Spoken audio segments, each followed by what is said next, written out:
Hey guys, Scott and Nate from Play Your Court. Today we're going to show you how to take that beginner forehand to the next level.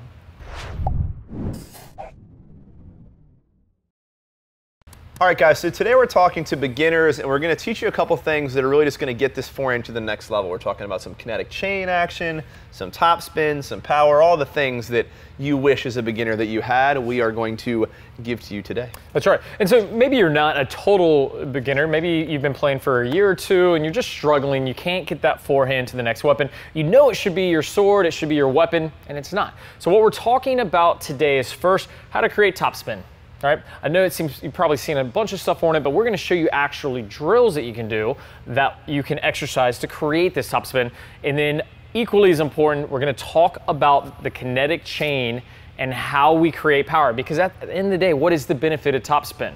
Not only does the ball sink and stay inside the lines, it allows you to swing faster, to create more power. Yeah, for those of you that don't know, if you want to hit the ball really hard, it has to have spin on it or it's just going to go over the curtain, right? So topspin is what allows you to hit the ball harder. So these things go together like peas and carrots, Jenny. That's right. Unless you're Delpo, then be Delpo. Just That's right. Knock the hell out of the ball. That's true. Flat is. All right, so let's jump into the topspin exercises. We'll meet you at the net. Let's jump into drill number one.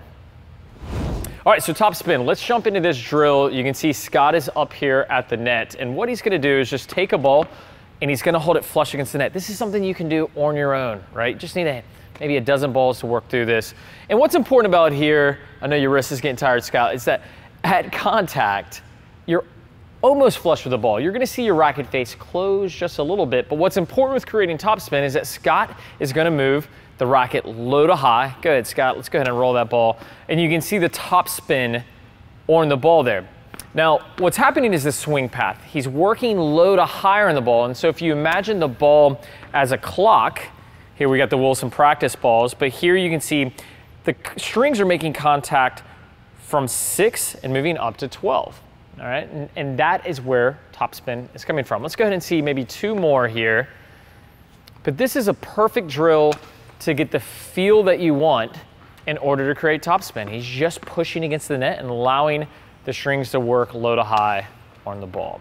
All right, so let's jump into the second drill. Now that you feel comfortable with that, Scott's gonna go ahead and take about 6 steps away from the net. He's gonna drop back, but he's still going to aim for inside the service box. So before he starts here, we're gonna start him in a basic position.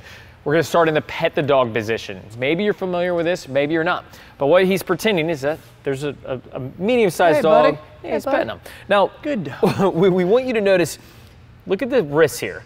He's not completely neutral, but he's kind of locked in here. He's loaded, all right? And so when he goes to swing, he's going to move the butt cap towards the ball. Now his goal on this drill, he's gonna drop the ball himself, no assistance, so you don't need a friend to do this, but he's going to lift the ball and he's going to try to get the ball to bounce twice in the opposing service box.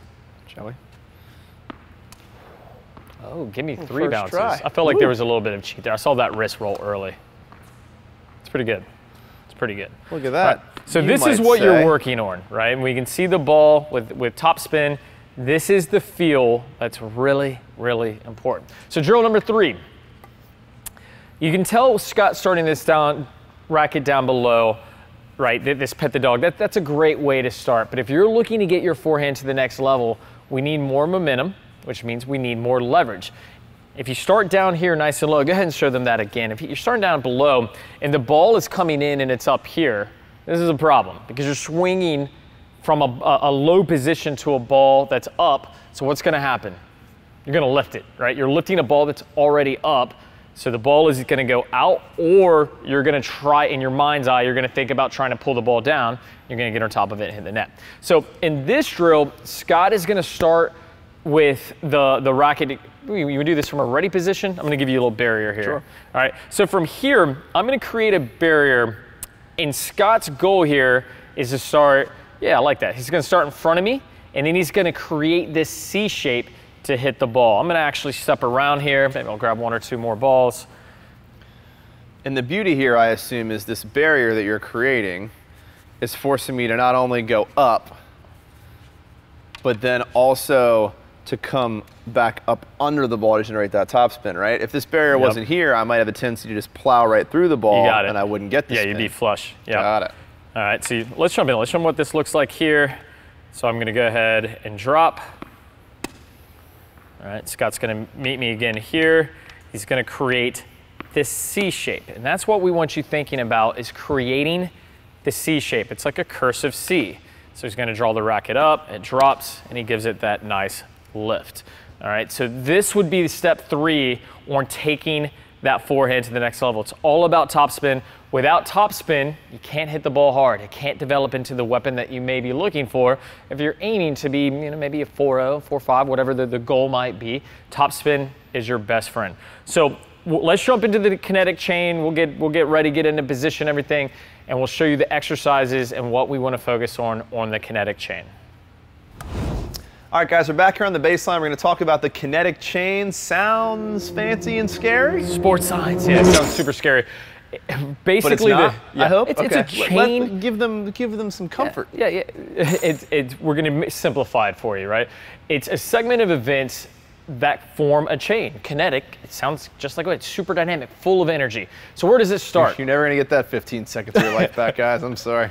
It is starting from the ground up, which means it's starting with your feet, all right? So when you're hitting your forehand, your back, anything in the game of tennis, we want to create force where we're pushing through the ground. Guess what? Ground doesn't go anywhere. So that energy is created, so it goes from your feet, right? As you push down, it loads the legs, going to the knees, to the hips. It's driving the hips, and then the arm is just the conduit for power. So a lot of us out there, if we're trying to create power, we're doing it by swinging our arm really fast. Now we know that racket head speed is where power comes from, but it's not by using, we don't need big muscles. We're using the lower body to create that power. So Scott's gonna show us two methods, and the first is stepping in with a closed stance, but the one that we really wanna pay attention to here is the pivot, right? So I'm sorry, I messed you up there. So yes. Scott is stepping in and he's pivoting his weight through. All right, but so this is the misconception that happens. What you'll notice when Scott comes back here, he's not putting all the weight out on the left foot alone. Otherwise, he'd be tilted forward. He's transferring the weight from the back foot to the front foot, and then the foot comes around. All right, and so this is something even advanced players don't do enough, because the open stance, we've all gotten so enamored with the open stance, but when you have a ball that you can go to, this is the most aggressive, most offensive way to hit a ball. Yeah, now, when you can step in, you want to. I think that's a huge misconception, especially when you're a beginner and you're watching all these pro-level players, seeing all these open stance balls. Djokovic and Nadal and Federer don't hit the ball to you very often, so open stance is very common. You're going to see this a lot more on TV because players are always on the move. But when you're in the middle third of the court, particularly as a beginner, stepping in all day. And I mean, your game's really built around this. Scott's trying to get forward on every ball, really trying to step in, that Eastern grip. He wants to really flatten things out and be aggressive. Now, when he is pulled to the outer thirds, he's getting his right leg behind the ball, and now he's transferring weight from the right to the left using that kinetic chain. All right, so you can see there's two things happening. Let's do this one really slow. So from here, we got the racket up. As he pushes through the ground, he starts to drive his hip. You can see the racket moving all the way through here. Now it's gonna work through that C shape and really have a lot of momentum out to the ball. All right, so there's two methods to do this. What we want you to do is, before we even worry about hitting a ball, just do this. Shadow swings. Shadow swings, our best friends, right? This is what we wanna incorporate. All right, so up next, we're gonna give you one final drill here, and this is actually about hitting the ball. We're gonna actually get the ball into play, put it all together now. All right, so now that we're ready to hit some balls, we're taking a look at Scott's grip, and that's right, there's only 3 fingers on the racket. He's removed his ring finger and his pinky finger, and the reason that we want you to do that is because we want you to relax and lose the tension, right? This is all about allowing the kinetic chain to take the racket for a ride. So now that we're taking a look at Scott hitting the ball, you're seeing the racket tip starting up, creating that C shape, and as the racket drops below the ball, it's imparting topspin. Now you'll see him using 2 different footwork patterns. When the ball's a little bit shorter off my feet, he's stepping in, using that pivot step, and if I pull the ball a little bit wider, he'll get his right foot back behind the ball. All right, but this is the major takeaway here, using the lower body to create that kinetic chain, sending the racket out to the ball, keeping the racket below the ball to impart topspin, and keeping the hand loose. Once you feel comfortable with these 3 fingers, you can put your whole hand back on the racket and try it from there.